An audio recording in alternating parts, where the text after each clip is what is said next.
আসসালামু আলাইকুম সবাইকে, কেমন আছেন? আশা করি সবাই অনেক ভালো আছেন। আমার পরিবারের নতুন আরেকটি ব্লগে সবাইকে স্বাগতম। আজকে ছিল বৃহস্পতিবার আর বাচ্চাদের স্কুল স্নোর জন্য বন্ধ দিয়ে দিয়েছে। আমাদের এখানে কিন্তু প্রচণ্ড ঠান্ডা, সাথে স্নো আছে। তো স্কুল বন্ধ হওয়াতে বাচ্চারাও বাসায়। আর সকাল সকাল ব্লগটা শুরু করে দিয়েছি। তো এখানে দেখতে পাচ্ছেন আমার বাচ্চাদেরকে ওরা আসলে অনেক প্রশ্ন করছিল যে স্কুলটা বন্ধ দিবে কিনা, মানে আগামীকালকে স্কুল বন্ধ থাকবে কিনা, এগুলো আমাকে জিজ্ঞেস করছিল আর কি। তো বাচ্চারা বাসায় থাকলে যা হয় আর কি, সকাল সকাল দিন শুরু হয়ে যায় এমনিতেও। আর ওরা যখন থাকে তখন দেখা যায় যে সকাল থেকে কাজগুলো শুরু করে দিতে হয়।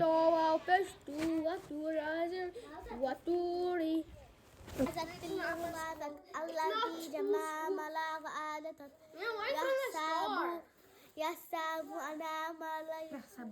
Why does it fuzzy even look so bad? كلا لين كلا كلا لين بزنا هتمت. তো সকাল সকাল ওদেরকে নাস্তা শেষ করিয়ে আমি একটু ওদেরকে আরবি পড়তে বসিয়েছিলাম। আর আমাদের বাহিরের অবস্থাটা দেখতে পাচ্ছেন, স্নোতে একদম সাদা হয়ে আছে। তো আমি দুপুরের জন্য রান্না রেডি করে নিচ্ছি আর ওদেরকেও হালকা একটু স্ন্যাক দিব আর কি, এই জন্য একটু পাস্তা বানিয়ে নিচ্ছি, ডিমার পাস্তা। আর এপাশে দুপুরে রান্নার জন্য সব কিছু রেডি করে নিচ্ছি। আর পাস্তা তো আমরা সবাই রান্না করি। আর এখানে আমি আজকে যে পাস্তাটা বানাবো এটা একদম আমার মন করে একটা রেসিপিতে বানিয়ে নিচ্ছি। আর আমার কয়েকটা মানে কিমা ছিল, এগুলোকে আমি কিমাটাকে আগে ভাজি করে রেখে দিয়েছিলাম। তো এই কিমাটা দিয়ে আজকে পাস্তা বানাবো। আর এখানে দেখতে পাচ্ছেন দুপুরের জন্য কী কী রান্না করব সব কিছু একদম কেটে ধুয়ে রেখে দিয়েছি, শুধু রান্নাটা বসাবো।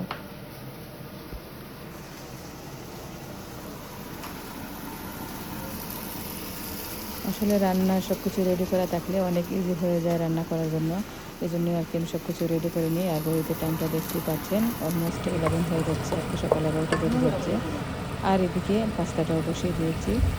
আর পাস্তা রান্নাটা তো দেখতে পাচ্ছেন একদম মানে কী বলে, এটা আমার মন ইচ্ছার মতো একটা রেসিপি বলতে পারেন। তো প্রথমে আমি 2টা ডিমকে একটু ব্ল্যাক পেপার আর একটু লবণ দিয়ে ভেজে নিচ্ছি। আর ভেজে আমি আলাদা করে রেখে দেবো তুলে।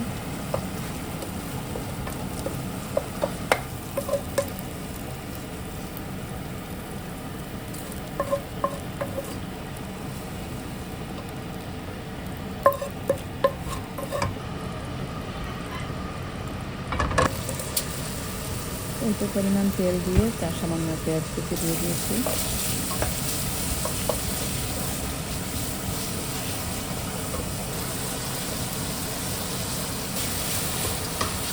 টমেটো কুচিয়ে দিয়ে দিলাম, লবণ দিয়ে দিচ্ছি আন্দাজ করে, যেহেতু টমেটো লবণ থাকবে। তারপর আমি এখানে সয়া সস দিচ্ছি, চিলি সস দিচ্ছি, সব সস মিলিয়ে তো লবণের পরিমাণটা আর একটু বেড়ে যাবে।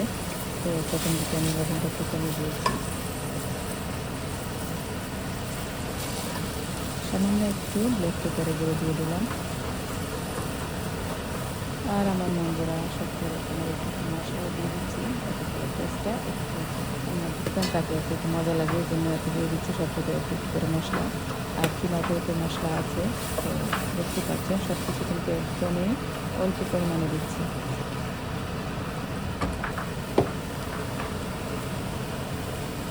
এই পর্যায়ে আমি কিমাটা দিয়ে দিচ্ছি।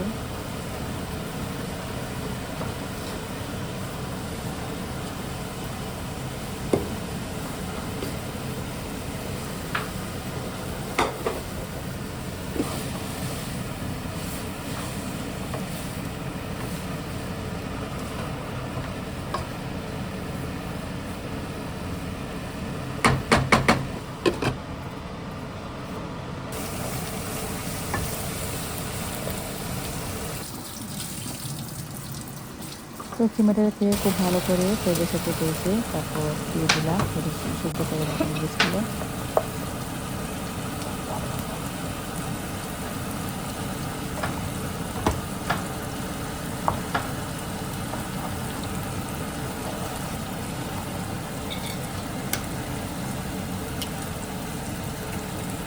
তো আর একটু গ্রেভি হওয়ার জন্য একদম লাস্ট মুহূর্তে দিয়ে দিলাম আর একটা ডিম ভেঙে। তো এটাকে এখন আমি খুব ভালোভাবে নাড়াচাড়া করে ভেজে নেব।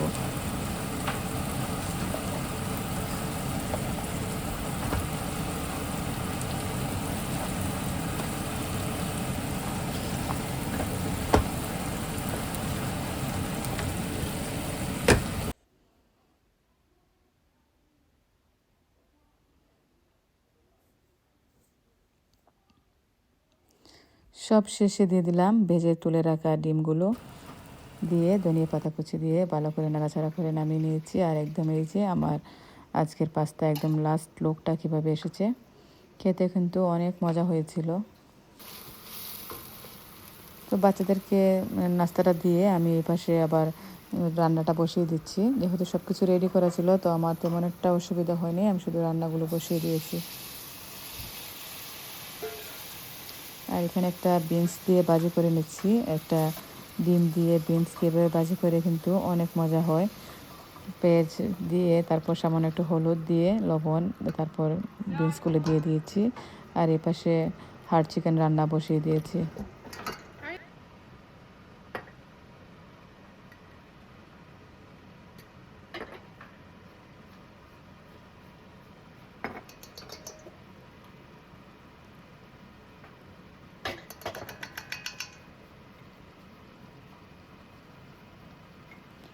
আসলে রান্না তো আমরা কম বেশি সবাই করে থাকি, তো দেখা যায় যে আর রেসিপি আলাদা করে শেয়ার করা হয় না আর কি।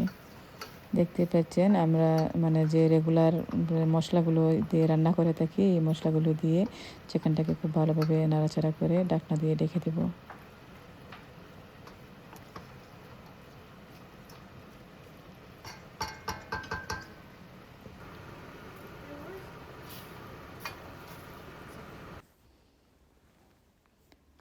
আর দুপুরে খাবার দাবার শেষ করে চলে গেছিলাম একটু গ্রোসারি স্টোরে, তো কিছু কেনাকাটা করে তারপর বাসায় আসলাম। আসলে বন্ধের দিন পেলে কিন্তু মানে যতটা মনে করি যে বাসায় বসে রিল্যাক্স করব, আসলে এই সময়টা হয়ে ওঠে না। অনেক বাজার হাট করে তারপর বাসায় এলাম আর কি লাস্টে। এমনিতে তো শনিবার বা রবিবার আসলে যাওয়া হয়, কিন্তু আজকে যেহেতু একটা বোনাস দিন পেয়ে গেলাম, তো এই দিনটাতে বাজারের কাজটা সেরে নিলাম আর কি। আর বাজার আনার পরে মেইন যে কাজটা থাকে সব কিছু অর্গানাইজ করা, এটা কিন্তু অনেক সময় নিয়ে নেয়। তো আমি এসে কিন্তু আমার মানে বাহিরের কাপড় না খুলে আগে মানে সব কিছু গুছিয়ে নিচ্ছিলাম বাজারগুলো। আসলে আমরা যারা সংসারী মানুষ আছি বা ঘর সংসার নিয়ে ব্যস্ত থাকি, আমাদের ব্লগগুলো আসলে এই টাইপেরই হয়ে থাকে যেহেতু। আর আমার চ্যানেলটাই হচ্ছে লাইফস্টাইল বিষয়ক আর কি চ্যানেল, তো আমরা প্রতিদিন কী করে থাকি এটা নিয়ে আসলে একটু শেয়ার করে নিলাম। তো আশা করি আপনাদের কাছেও ভালো লেগেছে।